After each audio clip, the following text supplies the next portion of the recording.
are now tuned in to Today with Pastor Jay on WNZF News Radio, where we discuss inspiring and informative news. And now here's your host, Pastor Jerlyn Denny. Wake up, good morning, wake up. What a wonderful and beautiful day it is, and I am so excited to be in the studio. Most of you don't know this, but I've been recording out of the studio, whether I've been in my office, Washington, D.C., at home, no matter what, Georgia. But today I'm actually in the studio. And, I did this just because I have the Honorable Will Furry as my highly esteemed guest this morning. Well, How are you? I'm honored to be here with you. Yeah. Well, and when you say you're in D.C., you were at the White House, weren't you? Well, again. I feel like Forrest Gump going to the White House again. But yes, I was. And it was phenomenal because this last time I went was because of faith. I was invited by the faith office. So that was interesting enough. And you are a man of faith. Yes. And I appreciate that the president makes that a priority in his office. It is a priority, so much so that the faith office is in the West Wing. How cool is that? That is cool. That is super cool. But we'll hear about you. You've been on the school board for a little minute now, right? Yeah. It's about 2.5 years of my 4-year term. It'll be 3 years in November. Mm-hmm. And it's coming up real quick. And yes. Are you where you thought you would be? What I love about you made so many promises during your campaign.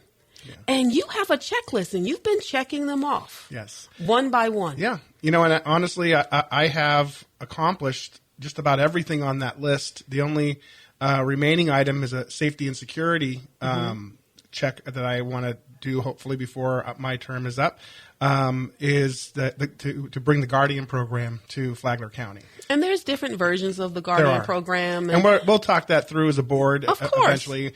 And we'll work closely with the sheriff on that. And we want to make sure that the community wants it. And but it was clear when I ran, that was on the front of my campaign. Safety and security, absolutely. And same with Christy Chong, and we both won by a very large majority. So that definitely is sort of a de facto survey that the community wants that in our schools. So when you got in office, it was a lot going on. There were the books, parental rights. Yep. I mean, it was just swirling around. People were coming to school board meetings and protests. And parental rights was a very big issue during my election. And that was something that parents wanted to send school board members that were going to protect and defend their parental rights. And they wanted to make sure also that whoever they sent there was going to make sure there was age-appropriate materials in our schools. And even one thing that's great is in Florida, we have a legislature that had a laser focus on that. And shortly after I was elected, we have now laws with teeth to protect our young minds from materials like that. But I did have book challenges come before me, and I voted against them. But now we've seen that reduced because now the law has taken effect. The laws have taken effect. Yes. But before that, you had all these challenges. And how was that process for you? It always baffled me. And I used there was this one book, and it wasn't the worst one, but still did not feel that it was appropriate to be in our libraries. Mm-hmm. And I said to the room, I said, when I was a kid, there were sometimes that you could have a good message, but there were two versions of it, right? So you had the TV, you had the movie that was maybe rated R in the movie theater, but when they brought it to TV, they took out all the inappropriate things, right? That's so you can still deliver the message without having raunchy material in a book, right? And still get the same effect and deliver the message if that's really what your goal is. Mm-hmm. So that was the debate that, and that was one that some of the board members voted to keep in, but at least I was able to get it out of the elementary schools. Oh, wow. Yeah, and put it into only high school. Yeah, I have grandchildren. Oh my goodness, grandchildren in elementary school, and because all my children are grown now. I know. You still think I'm 29. I know. I'm aware of that, but I am a grandmother. In fact, my 8th grandchild was just born last week. Wow. Yeah, I know, that's super cool. Naomi, beautiful biblical name. But when I think about them being in school and when my children were in school, it's night and day difference. We didn't have to have those fights. That's right. But I'm really glad that we can now move on from that chapter because we have the law now. You have the law. And before it was just a policy and a general expectation. A lot of people just thought this is just common sense. We shouldn't have these things in there. When they found out it is, that's what started everything. And most parents didn't realize a lot of these things were in school. Their children were being taught these things and exposed to this, and we're wondering why we have issues in our homes and in our schools. Right. So, what else is it that was on your list that you believe that you have checked off? One of the things I wanted to make sure is that our kids had an enriched learning environment, you know. And shortly after I was elected, I was tasked with evaluating the current leadership of the school, and that involved the superintendent. And it didn't take me long to determine that we did not have the right type of leadership at Flagler Schools. That was quite controversial. It was a lot. People wanted to keep her. Some people wanted her to go. Yeah, and, you know, it is a big decision for a community, but at the same time, this really is a personnel decision, right? And the board is elected to make sure that we have the best superintendent and the proper legal structure for legal counsel, right? Those are right. And that was another area where did not realize that on the legal side that we needed some changes there until after I got elected. But going back to the superintendent, that was a big deal. And you know, it was not a firing; it was a non-renewal. The contract was up, so we just decided not to renew the superintendent's contract, and that is something that I would say that I led that charge, and we were victorious in that decision, and that paved the way for the amazing superintendent that we have now, Miss LaShaka Moore, who's doing a great job, fantastic job, has restored the relationships with all the stakeholders in the community, and is moving the academic needle. And so I'm very impressed with her efforts thus far. As a community member and one that unfortunately have to advocate on behalf of parents and students when things go awry, I haven't had to do that much lately. You know, Ms. Moore has regained that trust in the community and also with faculty and the students. And it seems as though things are just running, you know, smoothly along. Yes. And, you know, when I was elected, one of the biggest complaints, or during the campaign, one of the biggest complaints was communication. And that's true. And when you don't communicate, that makes, especially with parents, they're going to get very upset. You don't communicate with your stakeholders, they're not going to be happy either. But since in the last 2 years, I've seen the amount of complaints and emails drop, and I get copied on almost all of them, and they respond sometimes within minutes, usually same day. Wow. Yes. Wow. So it has improved greatly, and I have not had any complaints about communication for at least a year from any of my constituents. Have you been enjoying your time on the school board? I have. Is it what you thought it would be, or better? It's better because honestly, you really don't know what you're signing up for. As far as the day to day, right? You know your mission, you know why you're going there, but you know a board changes with the people that are on it, right? So you're always working with different personalities. So one board is working one way and another board is working another. And we just went through that transition in the last election. So, you know, you have to be able to be a people person, be able to adapt and improvise, overcome, and have good discussion with your fellow board members to get anything done, right? And at the end of the day, we all have different backgrounds, but we all have one common goal, you know? And so... But I would say I have really enjoyed it because, and secondly, the reason why I enjoy it is that we've been successful in moving policy that's advancing the school. Wow. Speaking of transition, you had a transition. Sally Hunt resigned, and then there was an appointment. What's the difference in the two boards? And I say, I'm asking that, but I did see towards the end, right before she resigned, Sally Hunt, that she was just really coming around. And it seems as though with you being chair, that things have just been moving smoothly. Well, my goal is to keep an efficient meeting, and the chairs really can control that in a way, because the goal is to make sure every board member is heard, everybody gets the information that they need, so that you can get to a vote, right? And I will tell you that in Flagler County, we do a lot more than other counties do. Some just have their business meeting once a month, and that's it. And they do everything there, and they vote there.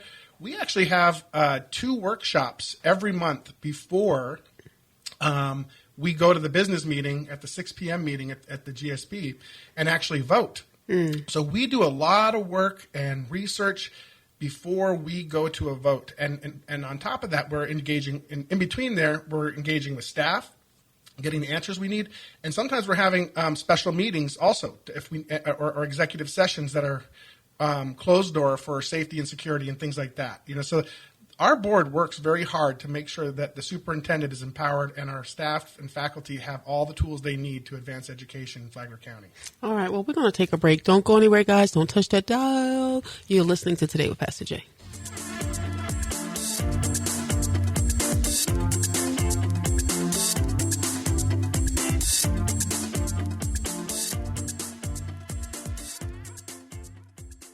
My name is Leslie Giscombe, and I am with the African American Entrepreneurs Association, and we are delighted to be a sponsor of Today with Pastor Jay. We have a free nationwide business directory listing. You can pick that up on aaeaassociation.org. Our 800 number is 1-800-671-1397. Welcome back. Welcome back. You are listening to Today with Pastor Jay and my highly esteemed guest, the Honorable Wilford. Have you gotten used to that yet? The Honorable? I never get used to it. Which, speaking of the Honorable, your wife now is the Honorable Jamie Ferry because she was honored by She Leads Florida for her faith. How cool is that? Among over 60 women throughout the state of Florida. Very proud of her. And she does a lot of work behind the scenes that a lot of people don't know. But she serves this community. She serves our schools. And she's a great wife and mother. Oh, that is super cool. So let's talk about school funding. And I want to get on that because it's a challenge trying to figure out how schools get funded. And just recently, there has been circulating, even on WNZS, some false news. Yeah, there was a statement that was made regarding impact fees that implied that they may be more flexible than they really are. But the reality is, I just want to clear the record on that impact fees are what we collect from the developments in town, because what they're doing is those impact fees can only be used for building schools, student stations, right, or to pay debt for student stations. That's it. Yeah. If we borrow money to build a school, then we can use that money to pay the debt service, or if we're paying cash for it, we can just pay it out of that fund. But we cannot use that for salaries, for supplies, nothing. It is only for building schools. Are you sure? I'm very sure. Okay. And the thing is that if you follow our school board meetings, we get a proportionate share mitigation that we have to review from time to time. And these are when new developments are coming into town. And even though they may not be built for months or years out, there's a calculation of student stations that are going to generate because of that. Because we have to have schools ready for them when those children. So they're even though those students aren't here yet, they are paying in so that we can have a station when they do build those homes. Wow. Yeah, because you have to calculate that. Otherwise, the schools will be overrun. Where are you going to put this? Right. And it's something you have to address. You have to revisit from time to time. And that was set by the previous board before I was elected. But the forecast keeps changing. When I came on, they were forecasting that we were going to be building schools, either middle school or a high school, for within the next 5 years. But now the new forecasts are looking more like 10. And do you think that's because of I think the homeschool numbers have gone up and vouchers have definitely impacted our Christian budget. Schools now are starting to pop. Homeschool? Yeah. Homeschool, Christian schools. Because as a Christian, I'm thinking public school is not producing after my kind. I'm just saying. Well, this is one of the years that we felt the full impact of that to our budget. Okay. We had and I'm just going to give you an approximate number off of memory, but it was around between 300 and 350 students that went to vouchers. Wow. Yeah. So that, and I'm going to touch in a moment how we get funded and how that affects us, but that was about a $2.5 million hit to our budget. And so, I will tell you that when I came in, this is another thing that I on my checklist of things of accomplishment, is that we were in a dangerous financial situation when I was elected. We were sitting with a fund balance or our reserves of about 3%. Okay. Now the board requirements are between 5 and 8%. That's where the board policy says that needs to be. So we were dangerously low then.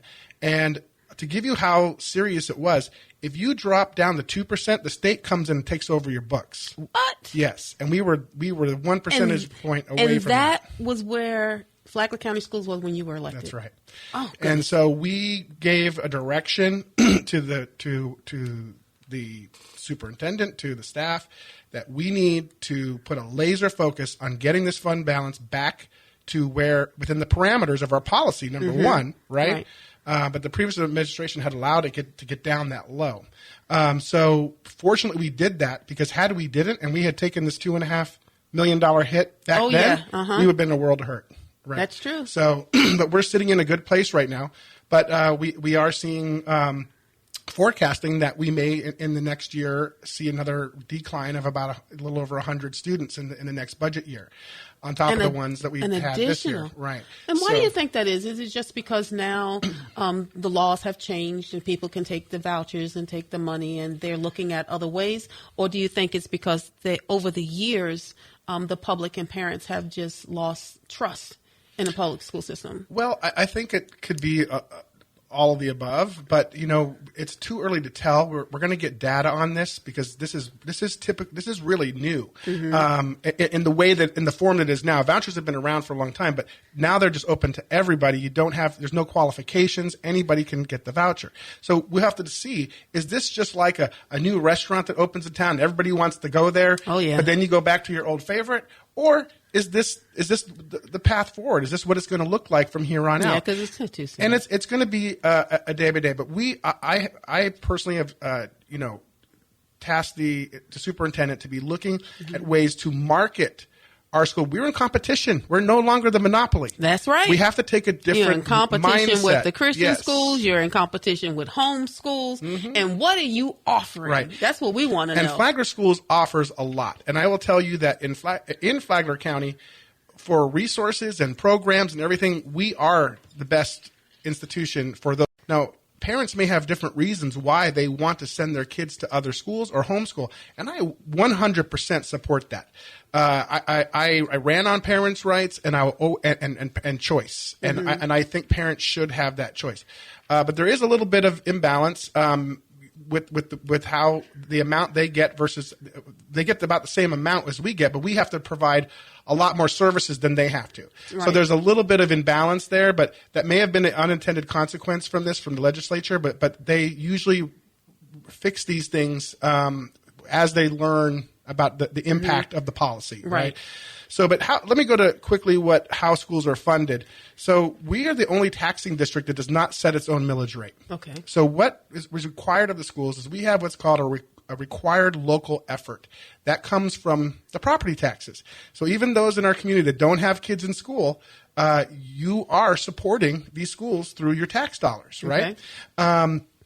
But then what happens is that we're paid per student. We have what's called a full-time equivalent. So, and there's counts throughout the year to fund us for these student counts. So we call it cheeks and seats, right? That's how we generate. So, but then no matter how much money we receive up front from the required local effort, the state then does that calculation and then cuts it on the back end. So if you're in a county that is property tax rich, you're going to get less state dollars, right? And if you're a small town in a rural area and where your property taxes are low, then the state funds are larger in that budget. Oh, wow. So we never get a windfall. It's not like some people say, oh, well, the property values had gone up and your coffers must be full. They're not.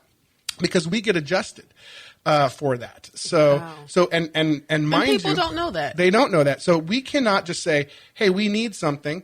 Now, I will say that in Flagler County, though, this county has been very generous by giving us the 50-cent sales tax, which is a big help. And I appreciate that from the taxpayers of Flagler County, because that shows they value education in Flagler County, and I'm appreciative of that. But those dollars are very restricted too. So we have buckets of money, right? We have we have one bucket over here. That's our general fund. That's where we pay our bills out of, right?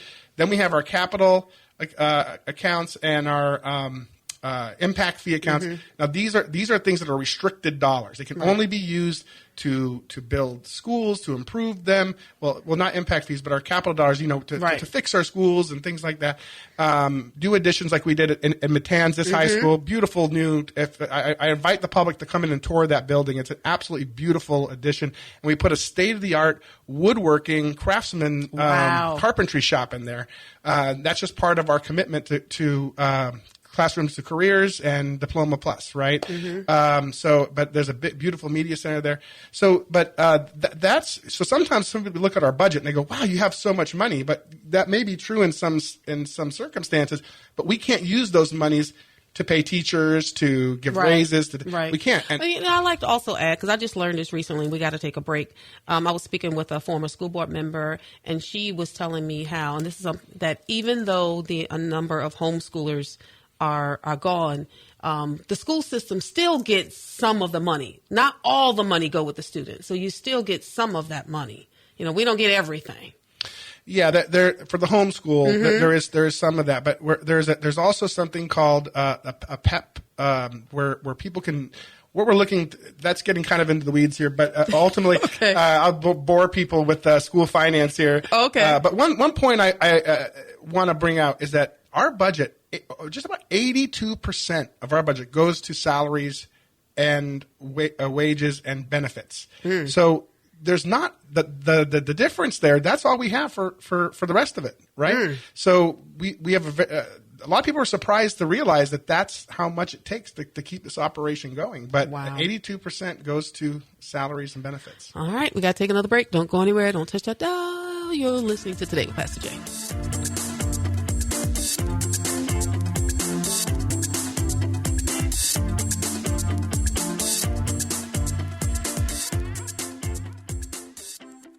Hey, this is James Bellino, pastor of Church on the Rock, and I want to personally invite you to our services on Sunday morning at 10 a.m. Our church is located at Route 1 in Bunnell, and we offer a service that seeks the Holy Spirit to be led and guided in the kingdom of God's people coming together to be trained and equipped and then to be sent out into the community. Christ said to make disciples, to go throughout the earth. And that's our call, and that's our belief at Church on the Rock. Visit our website at churchontherockpc.com. Immediately following Today with Pastor Jay at 8:30 a.m., you'll go from hearing me on a talk show to hearing me in my church service. Join me, Geraldine Ministries Reverse Church, by dialing in 904-701-7177. Listen, you don't have to get up to go to church now. You can just call in 904-701-7177. Dial in and listen to the Word of God today. I want to give a thank you and a shout out to Church on the Rock. Thank you so very much for sponsoring Today with Pastor Jay. So the Honorable Will Furry, I've got like a minute left, but I want to say kudos to you because congratulations. I think you had a middle school graduate. Yes. At home. Going on to Matanzas High School. Going to Matanzas High School. And you're about to go on a mission trip. Yes. Yeah. Headed to Guatemala, and I'm excited to be going with my son. He's going for the first time on a mission trip to Guatemala. Yes. To share the love of Jesus Christ, build some houses, some water filters, some food baskets, and so looking that's forward gonna be pretty cool. Yeah. Wow. Yeah. Wow. Well, congratulations to you. So what's next? I mean, I know you've got one thing left on your checklist, and you're doing everything very well. How confident are you in the board? I mean, I know we're looking. You may get another appointment. If one of your board members assumes another position, but how confident are you in the board that you have now? Oh yes, I'm very pleased. We're all working very well together, and just like anything, we don't always agree on everything, but we have a very collegial relationship, And we have some civility back in our discussion. There's respect for each other, and I appreciate that. And I think our staff appreciates that too. And I've heard good feedback from them because that's a big thing that they see that stability. It helps them do their job more effectively also. But that speaks volumes of who you are. I mean, because you are the chairman of the board. And everything is based on your direction and how. So I want to say thank you for bringing that back to Flagler County Schools and to the community, because we definitely appreciate it. I was kind of getting tired of going to the school board with signs and pickets and stuff. And I'm sure the other community was as well. So thank you so very much for that. And one other big win that we've had is that we broke a nearly 9-year cycle also. Of not having C schools in our district. Wow. Yeah, we have all A and B schools now. So that was a major academic outcomes advancement. So, wow. Yeah, well, thank you so very much. Superintendent Moore is moving Promises the needle. made, promises kept. Thank you so very much. All right, guys, you know what I say? Yesterday's gone, tomorrow's not promised. What are you going to do today? Today, you are going to go to a school board meeting. Check it out. You can also go online and watch it. Hey, I do it. Have a great day. God bless you.